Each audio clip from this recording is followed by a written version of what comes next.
जय हिंद, जय भारत, वंदे मातरम। कैसे हो आप सब लोग? आशा करता हूँ सब लोग बहुत अच्छे होंगे। दोस्तों, आज के इस वीडियो में बात करेंगे सीआरपीएफ की जॉब प्रोफाइल के बारे में। सीआरपीएफ की जॉब कैसे होती है, ट्रेनिंग कैसे होती है, सीआरपीएफ की ड्यूटी क्या क्या होती है, सैलरी कितनी मिलती है, प्रमोशन कितने साल बाद मिलता है, छुट्टी कितनी मिलती है, फैमिली रखने के लिए मौका मिलता है या नहीं मिलता है, इस जैसे कई सारे टॉपिक के ऊपर इस वीडियो में बात करेंगे। सीआरपीएफ के बारे में A to Z जानकारी इस वीडियो में मैं आपको दूंगा। ठीक है दोस्तों, जय हिंद। मैं Gyaneshwar Ghaywat commando and physical trainer. Welcome to my YouTube channel. अगर आपने मेरे चैनल को सब्सक्राइब नहीं किया है तो चैनल को सब्सक्राइब करें एंड बेल नोटिफिकेशन को जरूर ऑन करें दोस्तों, जिससे भविष्य में आपको इसी तरह की इंफॉर्मेटिव जानकारी समय समय पर मिलती रहे। ठीक है दोस्तों, वीडियो को लास्ट तक जरूर देखिए दोस्तों, बिना स्किप किए, जिससे आपके मन में जो भी डाउट्स है वो क्लियर हो जाएंगे। ठीक है दोस्तों, अभी बात करते हैं सीआरपीएफ के बारे में। सीआरपीएफ यानी central reserve police force, central reserve police force. ठीक है दोस्तों, इसकी ड्यूटी क्या क्या है? तो आंतरिक सुरक्षा ये मेन ड्यूटी है। ठीक है दोस्तों, तो सबसे पहले हम शुरू करेंगे ट्रेनिंग के बारे में। ट्रेनिंग से शुरू करेंगे। ट्रेनिंग कितने वीक का होता है? तो 44 वीक का ट्रेनिंग होता है। ठीक है, 22 वीक के बाद में आपको मिड टर्म ब्रेक दिया जाता है 15 दिन का घर जाने के लिए। ठीक है दोस्तों, ठीक है, तो उसके हर संडे, ट्रेनिंग में हर संडे आपको छुट्टी रहेगा। उसमें आपका ग्राउंड का मेंटेनेंस होगा, खुद का जो पर्सनल काम होता है उसके लिए हर संडे छुट्टी होता है ट्रेनिंग में। ठीक है, 44 वीक का ट्रेनिंग जैसे हो जाता है तो आपको ड्यूटी के लिए आपके बटालियन में भेज दिया जाता है। ठीक है, तो ड्यूटी कैसे होता है? ठीक है, ड्यूटी क्या क्या ड्यूटीज होता है? ठीक है, तो ड्यूटी होता है आंतरिक सुरक्षा, ये मेन ड्यूटी है। उसके अलावा छत्तीसगढ़ जैसे इलाके में नक्सलवादियों से लड़ने के लिए उधर सीआरपीएफ है। अपना जम्मू कश्मीर में है सीआरपीएफ। अपना चुनाव ड्यूटी जो है सीआरपीएफ करती है। ठीक है, अपना यात्रा जैसे अमरनाथ यात्रा हो गया, कोई दंगा परिस्थिति निर्माण हो गई या कोई अपना आपातग्रस्त परिस्थिति निर्माण हो गई तो सीआरपीएफ को बुलाया जाता है। सीआरपीएफ की ड्यूटी यानी आंतरिक सुरक्षा की ड्यूटी जो है सीआरपीएफ करती है। ठीक है, बात करते हैं सीआरपीएफ की कौन सी और फोर्स है। ठीक है, सीआरपीएफ से हम एनडीआरएफ में जा सकते हैं। आरएएफ के जवान जो है, यानी जो आपदा परिस्थिति निर्माण होती है उसको हल करने के लिए आरएएफ जो फोर्स है बनाई गई है, तो उसमें भी आप सीआरपीएफ से जा सकते हैं। सीआरपीएफ की जानी मानी एक फोर्स है कमांडो।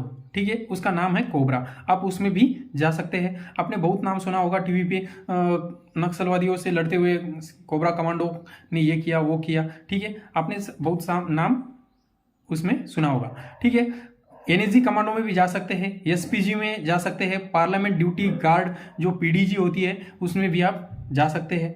ठीक है, पैरा कमांडो में नहीं जा सकते दोस्तों, क्योंकि पैरा कमांडो में वही जवान जाते हैं, वो आर्मी के जवान ही उसमें जाते हैं। ठीक है, कोई भी पैरामिलिट्री का फोर्स जो जवान है वो पैरा कमांडो में नहीं जा सकते। ठीक है, कई सारे लड़कों ने मेरे को कमेंट्स करके पूछा, सर हम सीआरपीएफ में ज्वाइन करने के बाद में पैरा कमांडो में जा सकते हैं?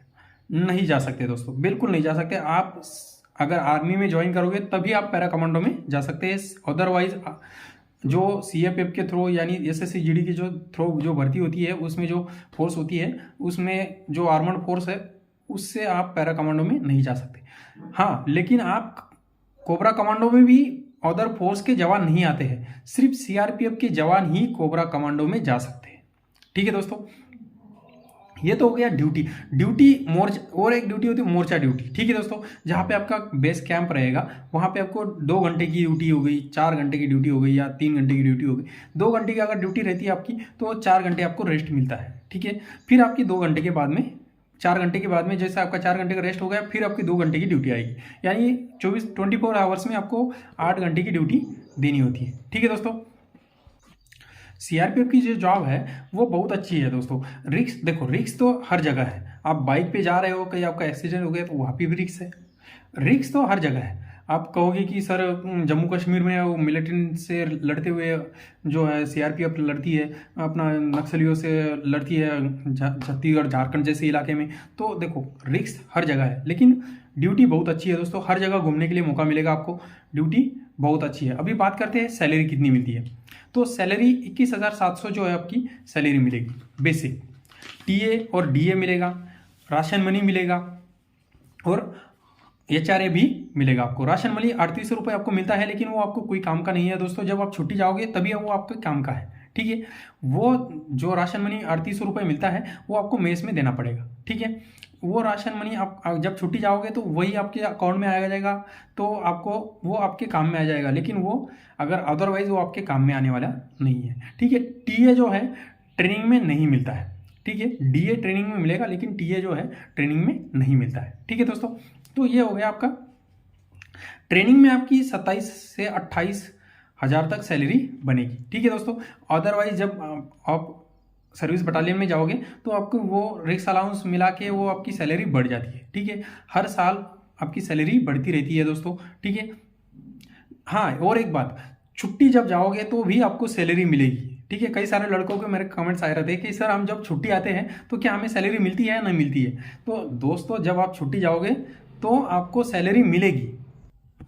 अब बात करते हैं प्रमोशन के बारे में। प्रमोशन कितने साल बाद होता है? तो दोस्तों लगभग 17-18 साल आपको प्रमोशन के लिए लग जाते हैं। जब ऐसा अगर आप कांस्टेबल से हवलदार बनने के लिए आपको 17-18 साल लग जाएंगे, ठीक है दोस्तों।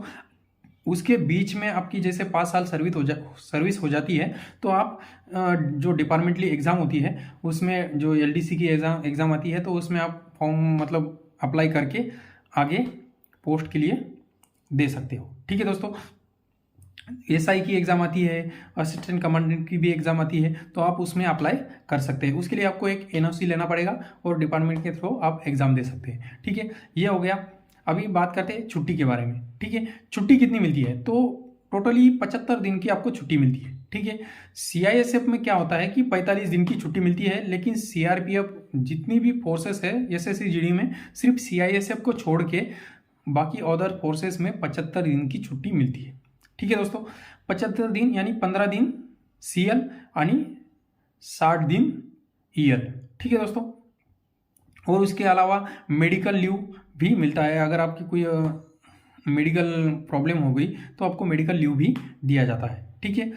अब बात करते हैं कि सर्विस कितने साल कर सकते हैं। तो 57 साल तक आप सर्विस कर सकते हैं। 20 साल के बाद में आप रिटायरमेंट ले सकते हो। पेंशन की सुविधा नहीं है अभी। जो नए NPS जो है पेंशन, न्यू पेंशन स्कीम, उसमें आप आ सकते हैं अभी। बाकी जो पुरानी पेंशन है वो अभी नहीं है, सरकार ने उसको बंद कर दिया है, ठीक है। वो आपको सभी को पता है।